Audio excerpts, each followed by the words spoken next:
Please like, share, comment, and subscribe, man, as y'all coming in. Thanks a lot so I can continue to bring y'all content like this.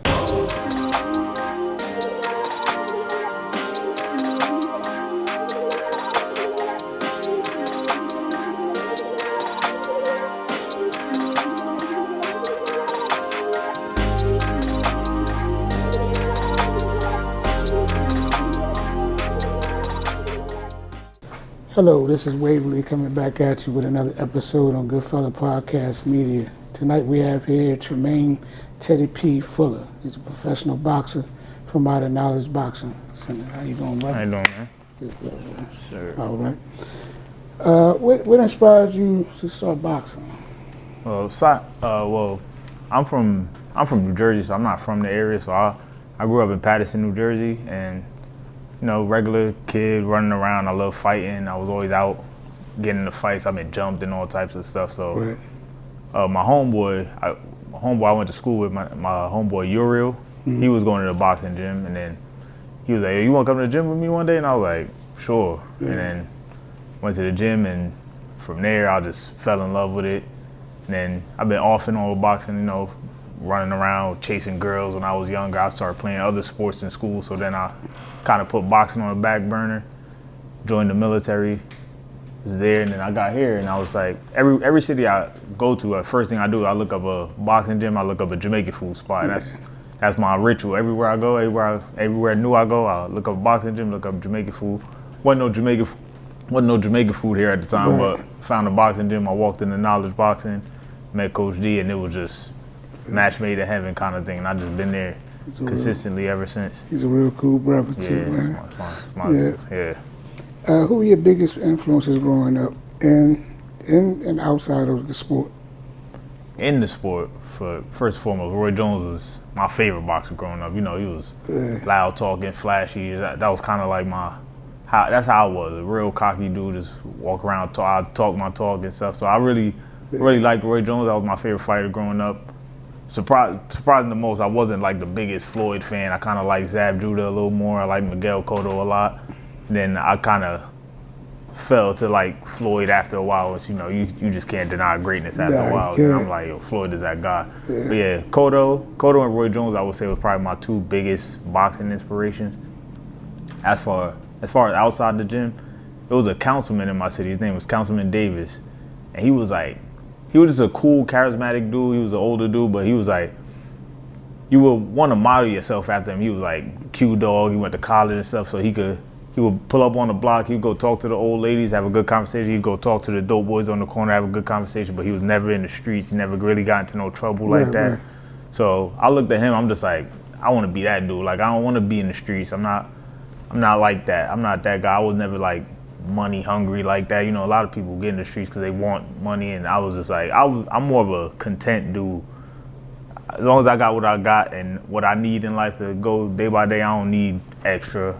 I was never like that. So I was always cool with the street dudes. I'll go talk to the old ladies I'm the type of dude that just never wanted to be in the streets, but I was always around the streets kind of thing. Yeah. That's what's up, man.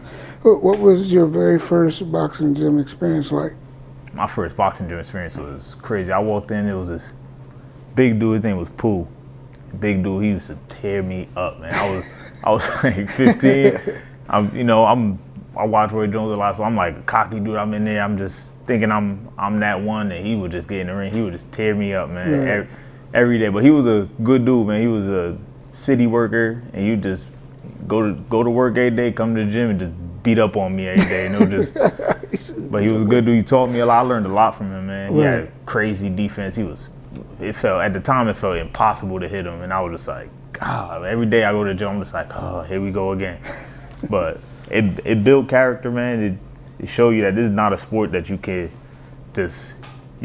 be good fighting in the streets and think you're gonna come in here and just beat up on us. It didn't work like that. He would just tear me up. He teach me a lesson every day. I went to the gym. He teach me a lesson, and then I had the older coaches. And ironically, his name was Coach John, which is one of my coaches at Knowledge Boxing too. But he was Coach John, old dude. He ain't had no teeth. You couldn't understand what he was saying. You just gotta wing it and see what he doing to try and get what he's saying. But two old dudes in the gym, and they were just cool dudes, and they was so yeah. That's partially why I fell in love with the sport. I'm just like, man, it's kind of like a barbershop. Like you get in there, you talk about all the stuff you can't say in school, you can't say in front of your mom. You talking about girls and rap and videos, and then you get into work, you exercise, and then everybody shake hands, go home after y'all beat up on each other all day, and it's all love in there. So yeah, that was my first boxing experience, gym experience. Yeah. What does a typical day of training look like for you? Typical day of training. Mm-hmm. Well, training different from when I'm like training and then training for a fight. So I'm just training. I'm in the gym. I probably do some sparring. I hit the treadmill. Probably do some weights, squats. I do a lot of squats, a lot of abs, a lot of sparring. On Fridays, we do a lot of sparring. Working on the pads with Coach D, and I listen to what he say. He watched. Coach D is a great coach, by the way. He's a great coach. So he'll watch, see what you need to work on. Mm-hmm. Then he'll tell you to go work on that, and then let you work on it. And then as he sees you what you're working on, he'll see something else that you need to fix, and he'll fix that. So it's a lot of trial and error in this sport. So you watch. I watch a lot about. Honestly, watching boxing is like some of my training too. Like I watch people like Terrence Crawford, who fights southpaw orthodox like me. So I kind of like watch him, see what he does with his feet and stuff like that, and I go in the gym and try that, see what combination he throw. I go in the gym and try that, and then just little by little try to like build brick on brick until you never gonna have nobody's ever perfect, because it's a fighting sport. Until somebody go in a fight and never get hit, ain't nobody perfect. So that's true. You just try to learn as you go along, and then find what you could work on and try to fix that for your next fight. Yeah, that's true, man. How do you balance rest, diet, and discipline while in camp? Rest, I love sleeping, so rest is never. But yeah, I go to the gym. I like to take ice baths. I take ice baths. I hit the sauna, and I just sleep. I eat right. Eat a lot of. Try to stay away from the processed food. Try to stay away from the fast foods. Mm-hmm. And then that's really all it is. A lot of people, I try to tell people their diet is, people think they could like go to the gym and exercise, and then go to McDonald's and then their body should be right. But I feel like your fitness is like 80% what you eat, and then what you drink. You could lose weight without going to the gym if you start eating right. So diet is a big thing with me. Okay. How do you mentally prepare for your big fights, your biggest fights, like your big fights or whatever? Oh, mentally, I'm a music guy, so I listen to a lot of music. I listen to a range of music from whatever you could think of. I listen to Ray Charles to NBA YoungBoy. So I listen to anything that get me in that mood of just relaxing, because like I need to be relaxed to fight, because if I'm amped up, then I get tense, and so I try to, whatever music I'm feeling in the mood for that day, I'll listen to Illmatic, my favorite album, so I listen to a lot of Illmatic all the time. Every fight, you guarantee I'm at some point I'm going to listen to Illmatic. Yeah. So I listen to Illmatic, I listen to Stevie, I listen to DMX, I listen to Tupac, I listen to Jay, I listen to a lot of music to calm me down before fights. So that's my whole thing. So, what's going through your mind right before the opening bell rings? It'd be so much going, and that's another thing, that the music, I try to find music that helps me calm my mind down, because that was like a huge problem of mine in my amateurs. And when I was fighting in the amateurs, it'd be so much going on in my mind that I can't perform right in the fight. So I try to have nothing going through my mind for the most part. I listen to whatever Coach D telling me before the fight. Go out there, start with your jab, and then I keep repeating whatever he tell me. I repeat it in my head. So when the fight start, I do that immediately, and then from there on, it's a chess match now. So I do whatever Coach D said, and then I see what he react to that. I'm listening to Coach D while I'm fighting. I'm thinking to myself, and then it's a high stakes game of chess, where if you make the wrong move, you get punched in the face. So you got to be on your P's and Q's. But I start with whatever Coach D tell me. I repeat it in my head over and over, and I go out and do that immediately. and then that's when the chess game starts. Yeah. Let me see. Can you describe one of your toughest fights, mentally or physically? Toughest fight. I feel like the first one might have been the toughest one, which ironically might have been is the toughest fight, but it was probably the easiest fight. But it was the toughest fight because I'm going from the amateurs to the pro, so now it's no headgear, smaller gloves, you don't got no shirt on. So now we in the I forgot what the WNBA team in DC, but we're in their arena, so it's a big arena now. It's a lot more lights, a lot more people, so it's just like the moment made it feel like tougher than what I'm used to. Right.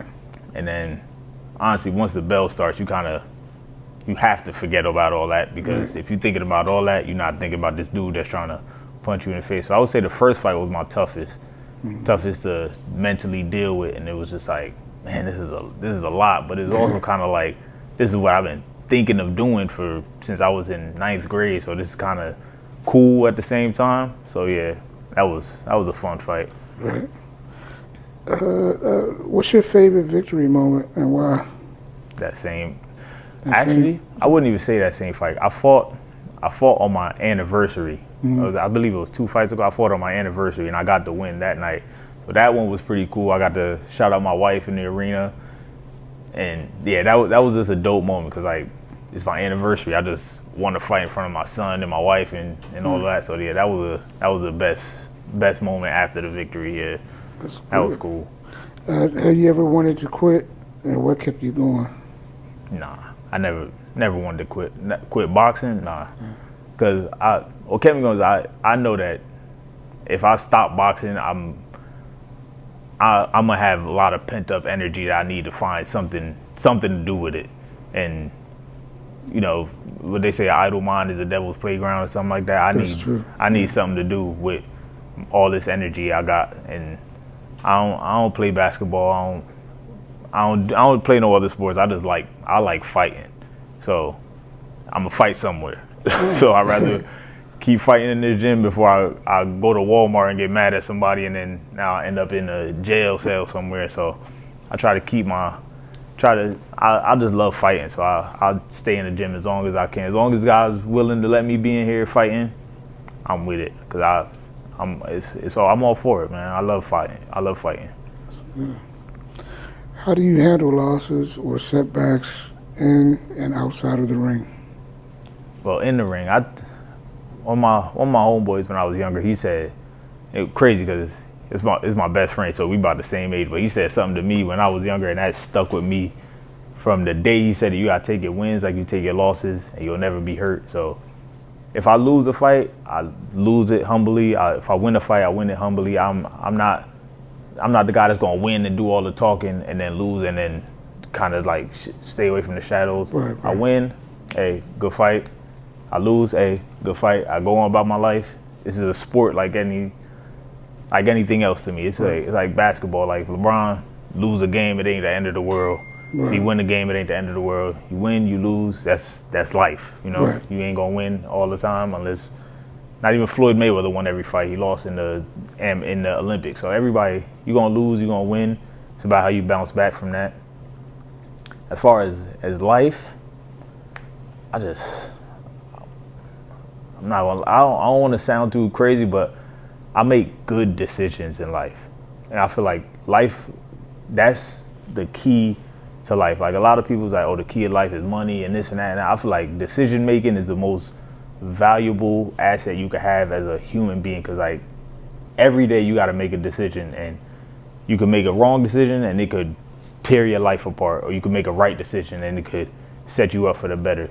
So I try not to obviously you're gonna make wrong decisions, you're gonna make right decisions. I try not to make terrible decisions. Right. And then when you go through life making the right decisions, you tend to not lose big, you know. Tend to not lose big. I got a lot of friends in jail that I grew up with, and we all came up in the same life, and it came to a point where I'm like, we gonna go this way, we gonna go that way. I chose this way, they chose that way, and our lives, you could see the vast difference in the directions our lives went from one decision that we made by after we graduate high school. It's like, you gonna do this? Well, I'm gonna go to the military, Right. and then our lives go separate, complete, different paths. So it's about decision making. You gotta make the right decisions in life, and you'll end up where you may not end up where you want to be, but you're gonna end up somewhere that's more comfortable than where you could have been. That's you true. know? Yeah. That's true, man. Let me see. Who do you fight for, and what drives your purpose? Drives my purpose. Well, I fight. Well, I got 2 sons now, so I fight for them because my son, he tell me, oh, this guy, like we watch boxing a lot, so he be like, oh, this guy got knocked down, and this guy, so he understands the sport, so I try not to be on the side of the park, like, yo, daddy, you got knocked down, or I don't want to have them talks in the house. So, Right. yeah, I fight for him. I got my wife, Right. fight for her, and I just fight for people from areas like where I'm from. Like you don't gotta hit the block. You don't gotta sell drugs. Like, there's other ways to make money out here. Like I make a decent amount of money. I ain't never been to the streets. I ain't never been to jail. You could have a good life doing things the right way. It might take a little longer, but fast money ain't always good money. Like, I know a lot of street dudes in my life. I don't know none of them that ain't never been to jail.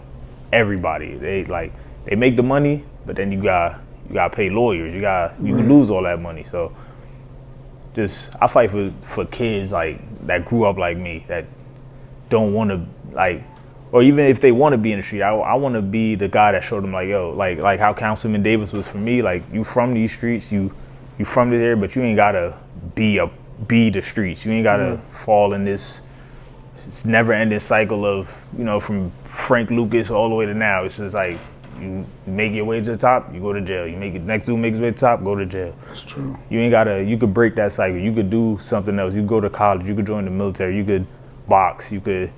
It's other ways to make money out here that don't involve destroying your own community, because everybody that's selling drugs, they ain't selling drugs to nobody else but us, you feel me? So I try to be that guy that's like, you see that street dude that make the money, I want you to look this way and see me that's also making money, but not worrying about nobody stabbing me in the back or going to jail, worry about police and nothing like that. I want to be the light at the end of the tunnel, or maybe the light in the other direction is like, oh, maybe I could do that instead of doing this type guy. Good, man. How has boxing shaped you as a person outside the sport? Oh, boxing helped me tremendously. I was an angry kid. That's probably why I love fighting. I was just an angry kid that grew up to be an angry adult. And then I noticed that I wasn't angry. Like, I just was misdirected. I just need somewhere to direct all my energy. So a lot of people, they don't be angry. They just be, I don't know how to say it. Like, you don't have the right channels to channel your energy. Right. So once you find that right way to put that negative energy and you turn it into positive energy, that's where you need to be. So it could be basketball, it could be football, it could be cutting hair, it could be anything. Like, you just need somewhere to find that energy and direct it to do something good. That's true. What advice would you give I'm sorry, Mr. Otto. No problem. What advice would you give young fighters chasing the same dream? I would say be in the gym, cause like you got to be in the gym, cause you never gonna learn. Watch boxing and be in the gym. Be in the gym. Be in the gym. Be in the gym. Spar as much as you can. Spar as many different people as you can, cause that's where you learn the most. Like, it's easy to go in the gym and it's easy to go in the gym and punch a bag and punch a bag and punch a bag, or punch mitts. Bags don't hit back. You got to be in there with somebody that's trying to hit you back, so you learn more like that. Because bags, you can punch a bag all day, it ain't never gonna hurt you back, except maybe hurt your hands. You learn how to defend. You learn how to move around in the ring when you sparring somebody else that knows how to do that. So I would say spar a lot, live in the gym as much as you can, and make sure you running. Because Coach John always says, like, that that ring is gonna tell if you've been working. It's gonna like you could do all the talking outside the ring, but once you get in there, you got 3, 4, 6, 8, 10, 12 rounds. It's gonna expose what you've been eating McDonald's. That ring gonna show it. You ain't been running. It's gonna show in the ring. You can't hide it. Ain't no timeouts in boxing.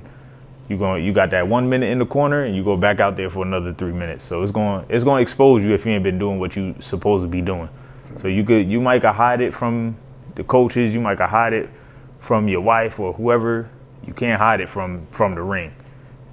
I watch a lot of battle raps. So one of my favorite battle raps is Loaded Lux, and you always say, "Don't cheat yourself, treat yourself." So if you cheat yourself, you're gonna cheat yourself in the ring. Don't cheat yourself, treat yourself, man. Do what you got to do outside the ring, so when you in the ring, you ain't got to worry about getting tired, and you got to worry about, oh man, I don't know if I'll practice this enough. Just practice it.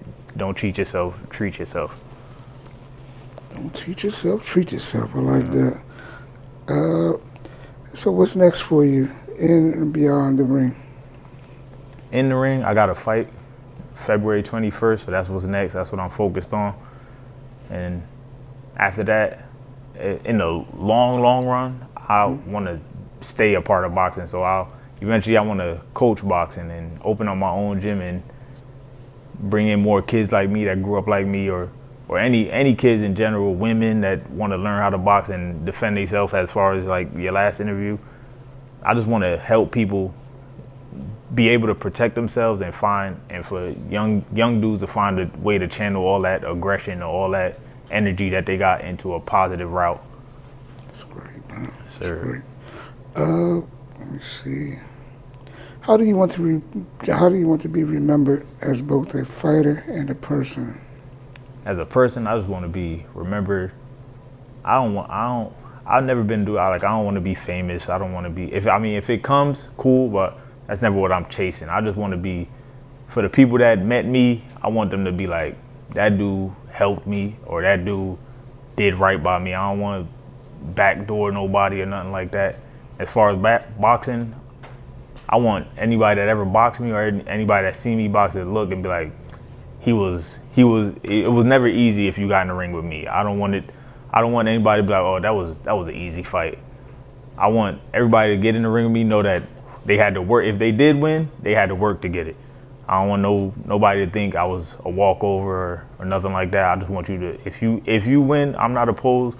Like, obviously, don't nobody want to lose, but I don't want you to beat me easily. Right. I want you to know you had to work, and you had to work to get a victory over me. That's what I want to be remembered as. Somebody that was tough, somebody that came to fight, and somebody that I ain't ducked nobody, I ain't backed down from nobody. I want all the smoke, and I'm here to fight. And if you get in the ring with me, you need to be here to fight too. I know that's right. God. Sure. Yes, sir. Let me see where we at. What message do you want to leave your fans, community, or hometown? Message I want to leave a message of like, find something positive to do. Find something positive to do. It's enough negative in the world. You ain't got to add on to it. We don't need no more negative. It's enough out here. Find something positive to do with your time, with your energy, with your resources. Find something positive to do and influence somebody else to do that, and influence more, and then just trickle the tree down. So eventually we could be a positive people, you know? So yeah, just find something positive to do with your energy, with your time, with your resources, with your influence, and influence others to be positive as well, and connect with each other. Because growing up, I had a lot of sense of community growing up, and I don't really see that too much no more. So connect with each other, and like, I used to go to school. My teachers could call my moms if I was acting up at school, like, or my neighbors knew my mom, or I could spend the night at such and such house and know my moms know where I'm at and know I'm good. I want that to be back a thing, you know, more community. It seems like everybody kind of out trying to get it on their own. I don't knock them. Everybody, you gotta get it how you get it, but like, don't forget about where you come from either. That's what's up, man. Yeah. Ready to get up out of there. Appreciate you, though, Yes, Teddy sir. P. Yes, sir. Appreciate Teddy it. P. Fuller. Sir, thank you. Thanks Keep a doing lot. this, man. This is nice. I want more people to come tune in and be a part of this because it's a lot of talented people in the ghettos around America, man. And we need to show more of that for sure. So I appreciate you doing stuff like this for sure. Hey, good luck with your upcoming fight, man. Yes, sir. We'd love Thank to you. have you back on. Yes, sir. Talk Hopefully about after I get the W, you yeah, know. get that Yes, W, sir. have you back For on, sure, man. for sure. Thanks for your time. Yes, sir. Thank you. All right. As always, please be sure to like, share, and subscribe so we continue to bring you content like this.